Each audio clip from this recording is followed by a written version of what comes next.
Lottie, yes, Andy, Gene Tillerman, ego destroys relationships quietly. It doesn't walk in loudly, announcing its presence.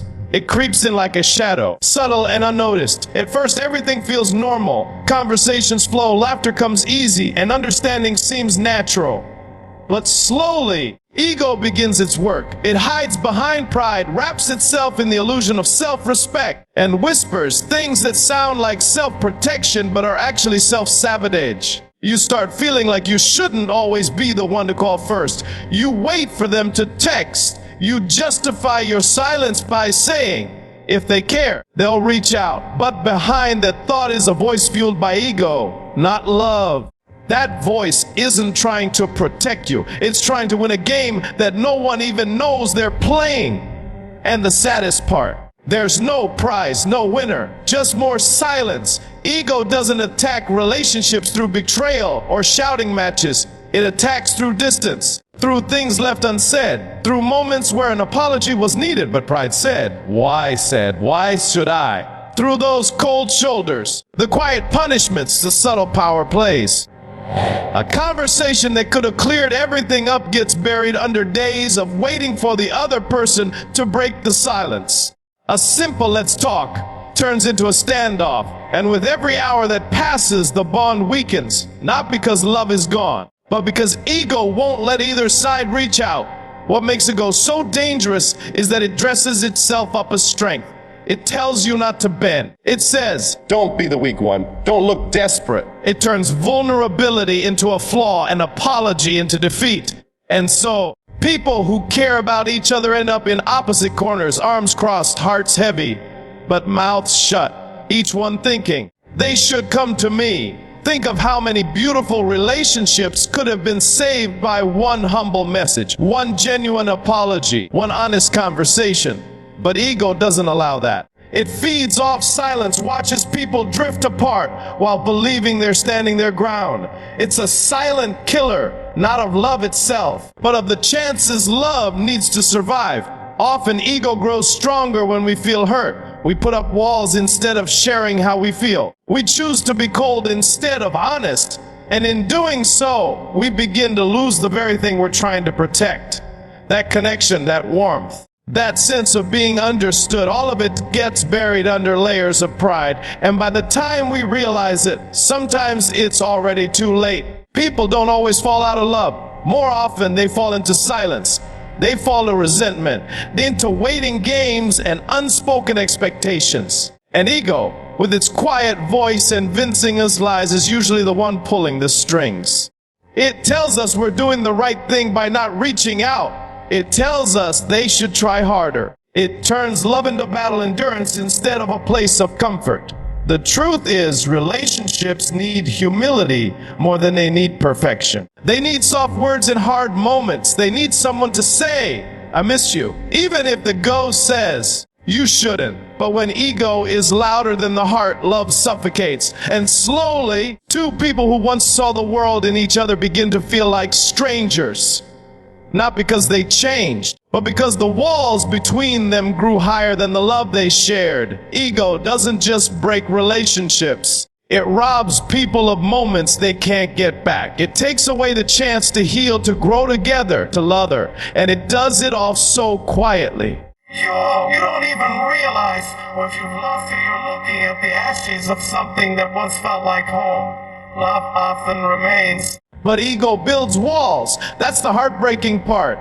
Many relationships don't end because love disappears. They end because two people who still care about each other let silence and stubbornness grow between them. The connection doesn't vanish overnight.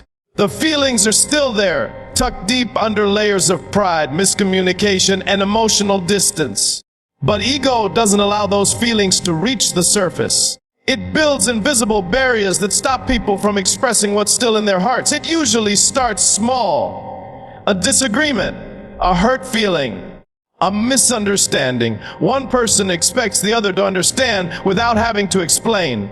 The other waits for an apology that never comes. Words are left unsaid because both are afraid of being too vulnerable. Days pass, and with each one the space between them grows. Not because they stop loving, but because neither one wants to be the first to take down their pride. That's how ego works. It convinces you that reaching out is weakness, that apologizing means surrender, and that love should never require bending. But love does require bending. It requires softness. It needs humility to breathe.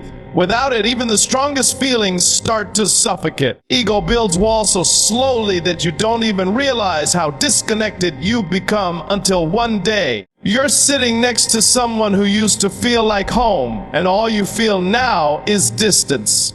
You might still think about them. You might still miss them, might still care deeply, but instead of saying that, you keep quiet, hoping they'll say it first. You pretend to be okay, you act like you've moved on, you scroll past their name in your phone telling yourself, if they wanted to talk, they would. But deep down, you're still hoping, awaiting, still loving. That's the paradox. There's still love. But no one's willing to make the first move. Ego has created a deadlock. This is the silent tragedy of so many relationships. Two people carrying feelings they refuse to show. Two people waiting on each other. Two people letting something real slip through their fingers. Not because they didn't care, because they didn't want to look like they cared more. In that emotional tug of war, ego always wins, but at the cost of the relationship. There's a painful irony in watching love die while it's still alive. You see glimpses of it in the way someone hesitates before walking away, in the way they check your last scene, in the way they avoid certain songs or memories. Love doesn't just disappear, it gets buried. And what buries it most often is ego, not a lack of feeling. If you listen closely, most people don't say, I don't love them anymore. What they say is, I don't know how to fix it, or they should come to me, or I was tired of being the only one trying. Behind all those statements is love that never stopped, but pride that wouldn't let it show. It's not that people don't care. It's that they're too much and don't know how to show it without risking their pride. So they hide it. They assume. And in that waiting, the connection weakens. Not because it wasn't real, but because it wasn't nurtured. Ego doesn't need to break something to ruin it. It just needs to prevent you from reaching out. It needs to keep you quiet when you should speak, distant when you should come closer. And in the end, you're left with unanswered questions, unresolved feelings, and the haunting thought, what if we had just talked? Because often the love was there all along. It just couldn't break through the walls ego built. Ego prioritized pride over peace. It makes being right feel more important than being together. In moments of conflict, it whispers that winning the argument matters more than preserving the relationship. And when we listen to that voice, we let pride take the front seat while peace waits silently in the back, slowly fading. The desire to be right begins to overshadow the desire to stay connected, to stay close, stay in love. In relationships, disagreements are normal. Two people will never see eye to eye on everything, but it's not the disagreement that breaks the bond. It's what we do with it. Ego turns a difference of opinion into a battle. It makes us dig in our heels and refuse to listen. It convinces that backing down means defeat. That if we apologize, even when we're partially wrong, we're somehow giving away power. So we hold our position. We raise our voice. We sharpen our words. All the name of being right, but in that process, we often hurt the very person we claim to love. Being right becomes a mission, one where we sacrifice peace, softness, and understanding just to feel like we've won. But what do we really win if the argument ends in silence? If the other person feels unseen, understood, or emotionally distant? Winning a fight at the cost of the relationship isn't victory. It's loss dressed in ego's clothing. We've all had moments where we could have ended an argument with a gentle word, a small compromise, or a simple, I see your point too. But ego doesn't allow that. It blocks empathy and fuels defensiveness. It says, don't let them think they're right. It tells us to focus on proving our case instead of listening to theirs. And in doing so, it creates walls where there could have been bridges. Pride is not always loud. Sometimes just that refusal to say, I didn't mean to hurt you till I overreacted. Or to say, let's not fight about this anymore. And while those words may seem small, they carry the weight of peace. They soften hard moments. They create space for healing. But when ego is in control, those words never come. Pride keeps them locked inside, convinced that saying them is weakness. What we don't realize is that true strength isn't in being right. It's in knowing when peace matters more. It's in choosing love over ego. It's in recognizing that your partner is not your opponent. You're not in a courtroom. You're not trying to win a case. You're trying to hold on to something real, and that sometimes means swallowing your pride for the sake of your connection. So many relationships crumble not because the people stop loving each other, but because they let their pride get louder than their compassion. They forgot that peace often means stepping down from your position, not because you're wrong, not because you value the person more than the point. It's a tough truth to accept, but peace and pride rarely live in the same room. You have to choose. Do you want to be right? Or do you want to be close? Do you want to stand tall in your argument? Or do you want to sit beside someone you care about and work through it together? Because if being right costs you the relationship, what you've won isn't worth having. Ego tells us to protect ourselves, but real love, lasting love, requires us to protect each other. And that protection sometimes means letting go of the need to prove a point so you can hold on to the person instead. Small actions of humility save relationships. It's not always the grand gestures or dramatic apologies that mend what's broken. It's often the simplest things. A message that says, I miss you. A call made without overthinking. An honest, quiet, I'm sorry that isn't wrapped in ego or excuses. These little acts, though they may seem insignificant, carry the power to soften hearts and rebuild trust. Relationships break down when both people wait for the other to make the first move. Time passes, tension grows, and the silence becomes a third person in the room. Pride builds walls, but humility, small, steady, and sincere, can take them down brick by brick. It doesn't take a perfect moment to heal a connection. It just takes one brave step, one vulnerable reach, one moment of setting pride aside to say, you matter more to me than being right. Humility is quiet strength. It doesn't shout. It doesn't seek credit. It simply chooses love over ego. And in moments of conflict, it can be the thing that keeps a relationship from falling apart. You don't have to have the perfect words. You just need to show that you care more about the person than the argument. A soft tone, a gentle touch, or even just being present can speak louder than any defense or explanation. People often underestimate how much healing can come from just being the first to reach out, even when you weren't entirely wrong, even when you feel hurt too. Because humility isn't about admitting full blame. It's about acknowledging the relationship is more valuable than the tension. That your bond matters more than proving a point. Sometimes all it takes is saying, let's talk, or can we start over? And the ice begins to melt. It's easy to stay distant, to let silence do the talking, but that silence rarely brings peace. It just buries pain. What breaks the silence isn't always a long conversation. Sometimes it's just one act of courage. And courage in love often looks like humility. It's putting your guard down when it would be easier to keep it up. It's choosing connection over control. It's showing up with honesty instead of defense. There are so many relationships where both people are hurting, both missing each other, but no one moves, each one waiting for a sign, each one replaying the past. And yet, in so many cases, all it would take to begin again is a simple message. A reminder that the door isn't closed, that the love is still there, underneath the dust of ego and miscommunication. That someone is willing to try. Humility has a healing energy. It doesn't try to fix everything at once. It just opens a door. And once that door is open, the conversations that need to happen, the apologies that need to be spoken, the pain that needs to be addressed, they all find their way through. But someone has to unlock it first. Someone has to be the one who says, I care too much to let this go without trying. That kind of vulnerability feels risky. It feels exposed.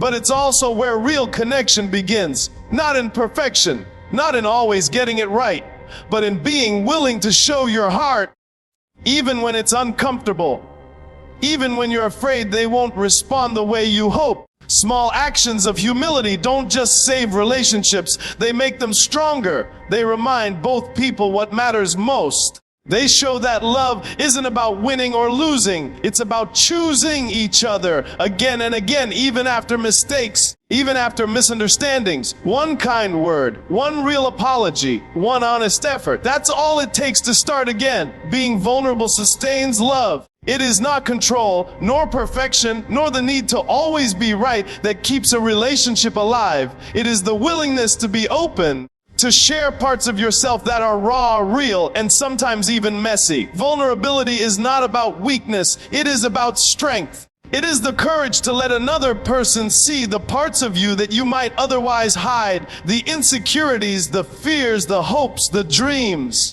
It's about showing up without a mask, without a facade, and saying, this is who I am, and I trust you with it. Love can survive the surface level stuff, the date nights, the small talk, the routines, but it thrives on depth. It thrives on the moments where you let your guard down and allow someone else to see your soul. When you open up, you invite the other person to do the same. And it is in that shared vulnerability that love deepens.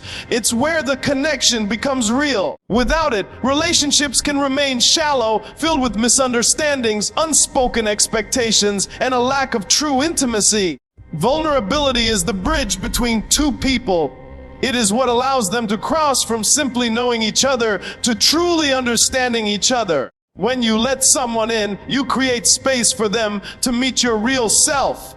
Not the version you've polished for the world to see, but the raw and imperfect human that you are. And in doing so, you give them permission to do the same. You make it safe for them to open up, to be their true selves without fear of judgment, rejection, or criticism. That safety is the foundation of trust, and trust is what keeps love strong. Too often, people think they must control everything in a relationship. They hold back, fearing that showing too much will make them vulnerable to hurt. They keep parts of themselves hidden, thinking that to love means to protect and shield, to never let anyone see their cracks. But the truth is, those cracks are what make you human. They are the things that allow the other person to truly see you and to love you for all that you are, not just for the parts you choose to reveal. Without vulnerability, love becomes a performance, a game where you try to meet expectations and hide your flaws in order to avoid rejection. And that's not real love. That's fear. When you open your heart, you invite the other person to do the same. You don't need to have all the answers. You don't need to be perfect. You just need to be willing to be seen. The more you allow yourself to be vulnerable, the more you invite your partner to be authentic too. They no longer feel the pressure to hide behind a mask, to put on a brave face, or to suppress their feelings. And this mutual openness creates an emotional intimacy that cannot be built on control, judgment, or fear. Vulnerability also allows for growth. When both people in a relationship are willing to be open, they allow each other to evolve. They give space for each other's struggles, growth, and change. It's easy to love someone when they are at their best, but true love shows up when you are at your worst. Vulnerability is what allows you to share those moments of struggle, disappointment, and doubt without fear of losing the other person. It's the foundation of true partnership, the understanding that you are both on a journey and that you will walk through the hard times together, hand in hand. Trying to control a relationship, on the other hand, suffocates love. Control comes from a place of fear, a belief that if you don't keep everything in check, things will fall apart. But love isn't about control. It's about freedom. The freedom to be yourself, the freedom to fail, the freedom to grow, and the freedom to be loved as you are. Control doesn't create connection. It creates distance. It says, I don't trust you with my full self, whereas vulnerability says, I trust you with my heart, even though it may not always be perfect.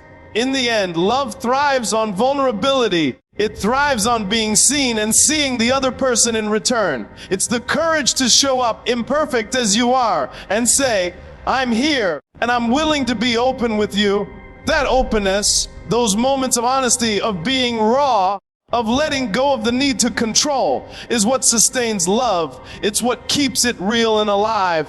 When we are vulnerable with each other, we stop being afraid of what might happen. Instead, we embrace what can happen.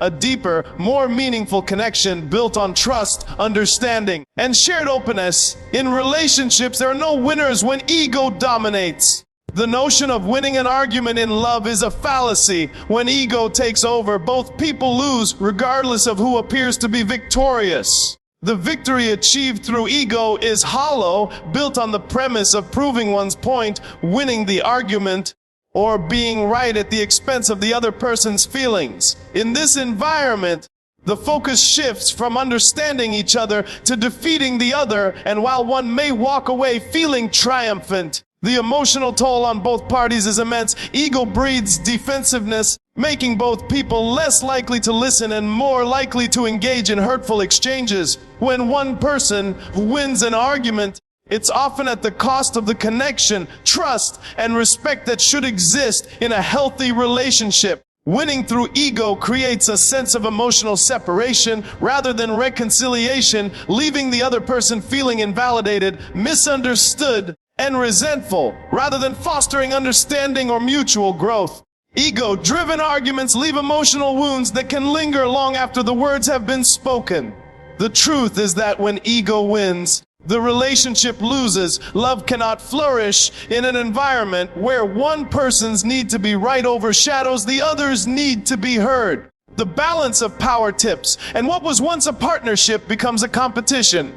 True emotional connection requires compromise, empathy, and humility, none of which thrive under the rule of ego. So in the end, when one person wins an argument through ego, both suffer emotionally because the relationship itself is weakened, leaving behind a fractured bond rather than a strengthened one.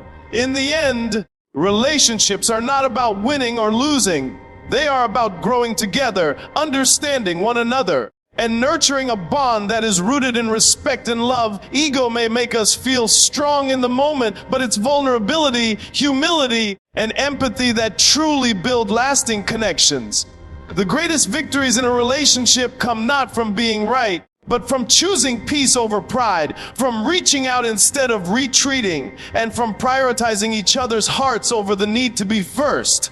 So, let us remember that in love, there are no winners when ego dominates, only the opportunity to rise together, stronger and more united than ever before.